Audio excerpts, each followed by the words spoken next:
Good morning students. तो 12th class की mathematics के अंदर आज हमारा टॉपिक है रोले मध्यमान प्रमेय। तो आपके पास है रोले मध्यमान प्रमेय। क्या होता है, यदि एक वास्तविक फलन f सवर्त अंतराल, सवर्त अंतराल का मतलब होता है क्लोज इंटरवल, और क्लोज इंटरवल के बारे में आपने पढ़ा होगा कि a, b आपको दिया गया है। तो आप देखोगे क्लोज इंटरवल में क्या होता है कि a और b के अलावा इन दोनों के बीच में आने वाले सभी मान क्या होते हैं, सम्मिलित होते हैं। यानी a, b को क्या लिखा जाएगा, a less than equal x less than equal b, यानी x की जो वैल्यू होगी वो a और b के बराबर और इन दोनों के बीच में आने वाले मान के बराबर होगी, वो आपका क्लोज इंटरवल कहलाता है। तो निम्न प्रकार से परिभाषित होगा। इसके लिए तीन कंडीशन जरूरी हैं। पहली, आपके पास f सवर्त अंतराल यानी क्लोज इंटरवल में ये क्या होना चाहिए, संतत होना चाहिए। यानी दिया गया जो फलन है वो क्लोज इंटरवल में क्या होगा, संतत होगा। और f विवर्त अंतराल a, b में अवकलनीय है। यानी दिया गया जो फलन है विवर्त अंतराल यानी ओपन इंटरवल में क्या होगा, अवकलनीय। ओपन इंटरवल क्या होगा कि a और b के बीच में आने वाले जो मान है उस पर क्या होगा, अवकलनीय। a और b इसमें सम्मिलित नहीं होगा। थर्ड कंडीशन इसकी होगी एफ ए बराबर एफ बी, यानी दिए गए फलन में x बराबर a रखोगे और दिए गए फलन में x बराबर b रखोगे तो दोनों मान अगर बराबर आ जाते हैं तो ये तीसरी कंडीशन होती है। तब विवर्त अंतराल a, b में कम से कम एक बिंदु c इस प्रकार से विद्यमान होगा कि f डैश c इक्वल 0। आपको क्या है, यहाँ पे c की वैल्यू निकालनी होगी और दिए गए फलन का एक बार अवकलन करेंगे और वहां पे x बराबर c रखेंगे और इक्वल क्या होगा 0। तो यहाँ से अपने पास क्या है, एक बिंदु c की वैल्यू निकल जाएगी। तो आपने देखा कि रोले प्रमेय क्या होती है, एक f वास्तविक फलन के अंदर क्लोज इंटरवल अंतराल में निम्न प्रकार से परिभाषित होता है। पहली कंडीशन है कि f जो है वो क्लोज इंटरवल में या सवर्त अंतराल में संतत हो और f विवर्त अंतराल a, b में अवकलनीय हो।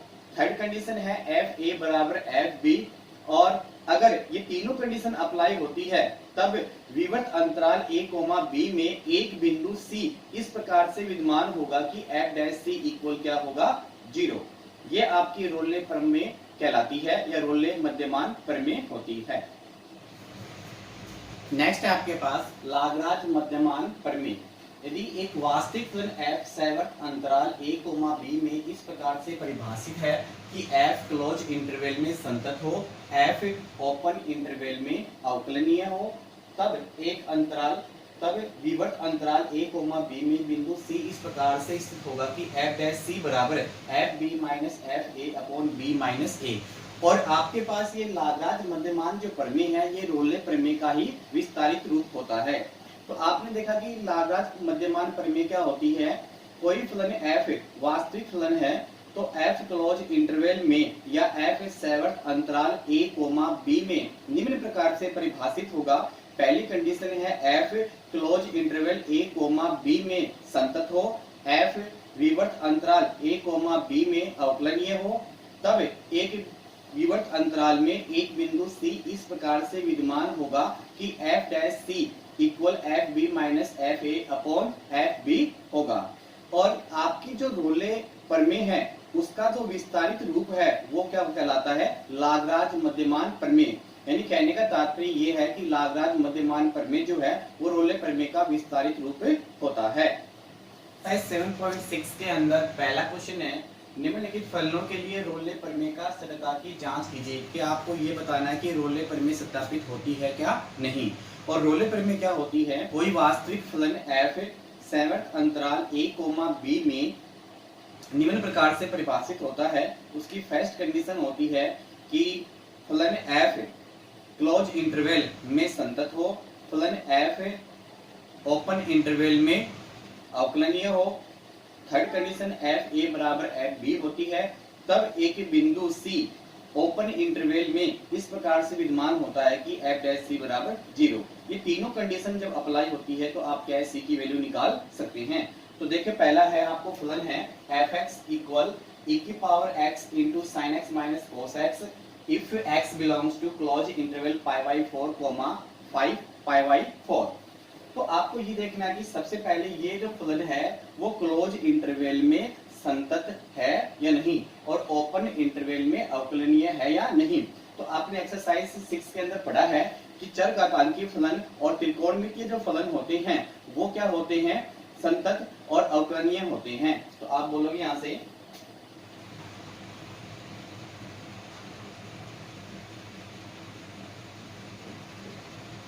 हम जानते हैं कि चर घातांकीय फलन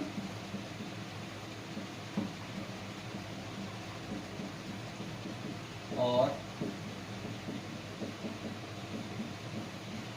त्रिकोणमितीय फलन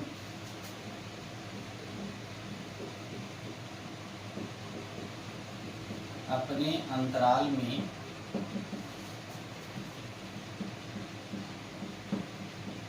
संतत एवं अवकलनीय होते हैं। तो चर घातांकीय फलन और त्रिकोणमितीय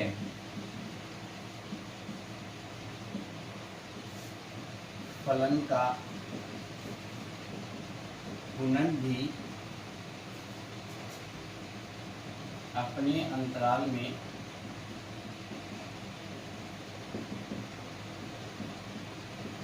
संतत एवं अवकलनीय होगा। अतः f 7 अंतराल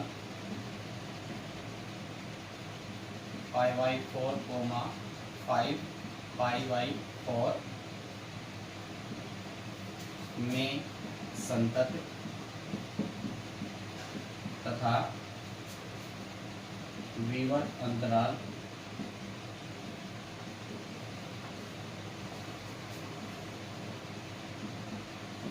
में अवकलनीय होगा। देखिए, अगर दिए गए फलन का आप क्या है, दिए गए बिंदु पर संतत अवकलनीय पूरे मेथड से निकालते हैं तो बहुत लंबा हो जाता है।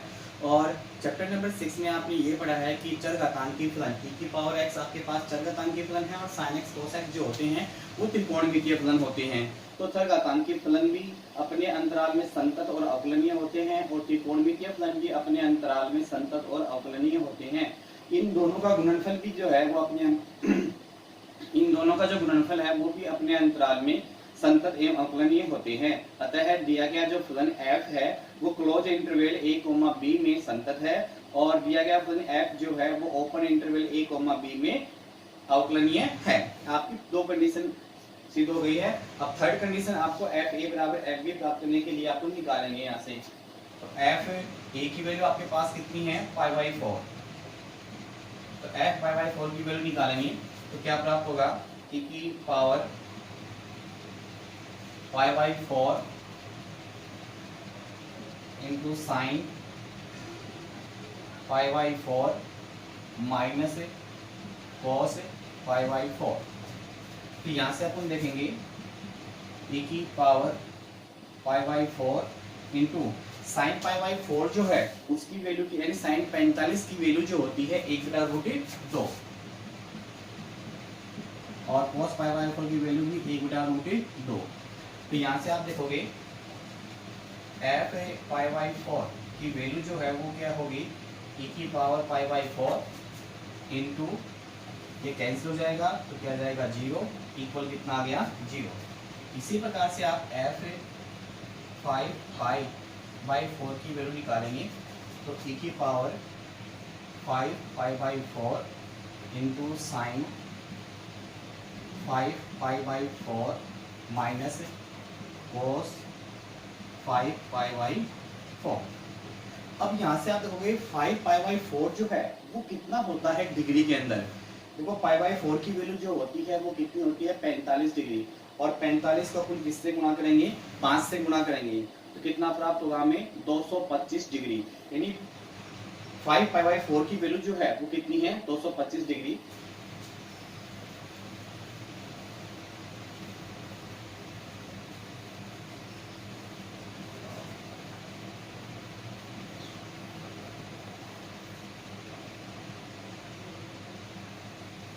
यहाँ से अपन वैल्यू निकालते हैं साइन 5π/4 की वैल्यू कितनी होती है, साइन 225 डिग्री। इसको अपन क्या लिख सकते हैं, साइन 180 डिग्री प्लस 45 डिग्री।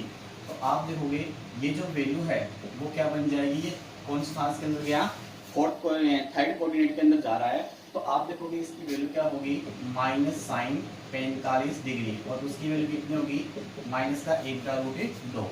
इसी प्रकार से cos 5/4 की वैल्यू आप निकालोगे तो कितना प्राप्त होगा अपने को, cos 225 डिग्री। आप देखोगे इसको आप क्या लिख सकते हो, cos 180 डिग्री प्लस 45 डिग्री।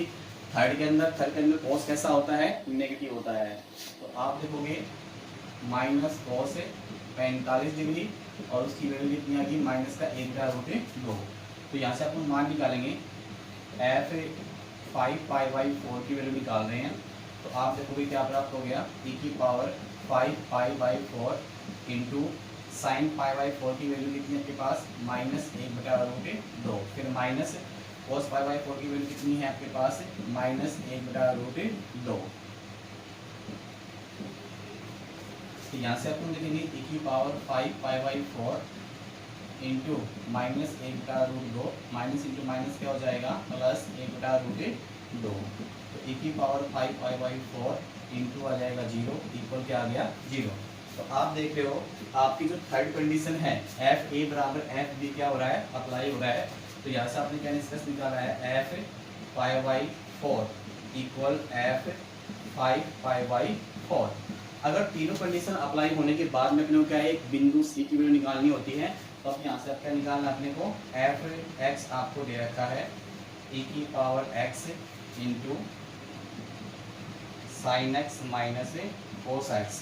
यहाँ से एफ एस एक्स निकालेंगे, यानी दिए गए फलन का एक बार अवकलन करना है। तो e⁴x को आपने कांस्टेंट रखा है, साइन एक्स का derivative cos x, minus cos x का डेरिवेटिव क्या होगा, माइनस साइन एक्स,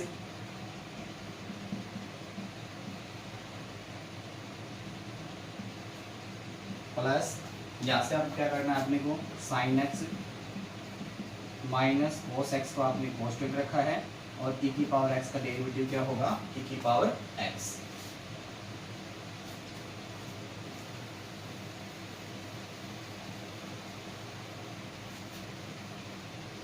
यहाँ से आप देखेंगे एफ एस एक्स की वैल्यू क्या प्राप्त होगी, e⁴x आपने कॉमन ले लिया तो अंदर क्या बच गया, cos x minus into minus हो जाएगा, plus sine x plus sine x minus cos x. यहाँ से आप देखोगे कोस एक्स से आपकी कोस एक्स कैंसिल हो जाएगी। तो एफ डैश एक्स की वैल्यू क्या प्राप्त होगी, e⁴x इंटू 2 साइन एक्स, यानी 2 e⁴x साइन एक्स हमें क्या प्राप्त हो गया, एफ डैश एक्स। आपको निकालना है एफ डैश सी। तो आपका एफ डैश सी यानी एक्स बराबर क्या रखने पर, सी रखने पर, तो एफ डैश सी क्या होगा आपके पास, e⁴c 2 इंटू e⁴c साइन सी। आपको निकालना है third condition F dash C equal क्या निकालना है, 0। तो एफ डैश सी की वैल्यू रखेंगे यहाँ पे, वो क्या है 2 e⁴c और साइन सी इक्वल कितना है, 0। ये मान इसके हर में चला जाएगा तो क्या बन जाएगा, साइन सी बराबर 0/2 e⁴c इक्वल कितना आ जाएगा, 0।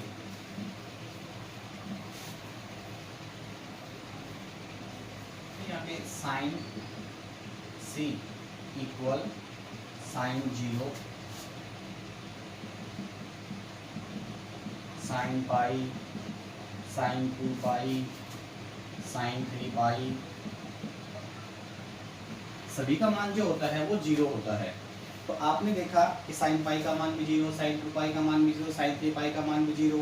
तो अपने पास यहाँ पे साइन की जो वैल्यू होगी वो क्या होगी, साइन सी बराबर साइन पाई, चूँकि सी बिलोंग्स टू ओपन इंटरवल π/4 5π/4।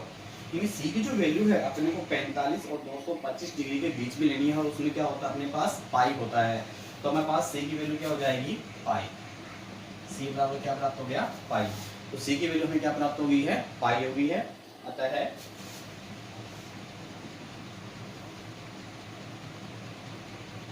फलन एफ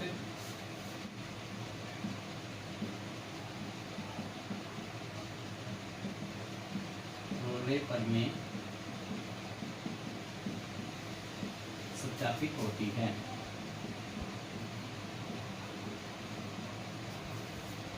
इस प्रकार से आज आपने एक्सरसाइज 7.6 के अंदर पहला क्वेश्चन किया और उसमें आपने रोले प्रमेय की है।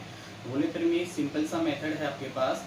कोई फलन आपके पास होगा जो कि closed interval a comma b में होगा। वो इस प्रकार से परिभाषित है कि f जो है वो closed interval a comma b में तो संतत हो, f open interval a comma b में अवकलनीय हो और f a बराबर f b हो। तब एक बिंदु c ओपन इंटरवल में इस प्रकार से विद्यमान होगा कि f डैश c बराबर 0। तो रोले प्रमेय सत्यापित करने के लिए आपकी प्रथम जो 3 कंडीशन है वो लागू होना जरूरी है। वो 3 कंडीशन अगर लागू नहीं होती है तो रोले प्रमेय सत्यापित नहीं होती है, वहीं पे आपका सवाल खत्म हो जाता है। सभी विद्यार्थी लगातार इसका अध्ययन करेंगे, इसको रफ में निकालेंगे और अपनी फेल कॉपी में होमवर्क के रूप में चेक भी करवाएंगे। Okay bye, thank you.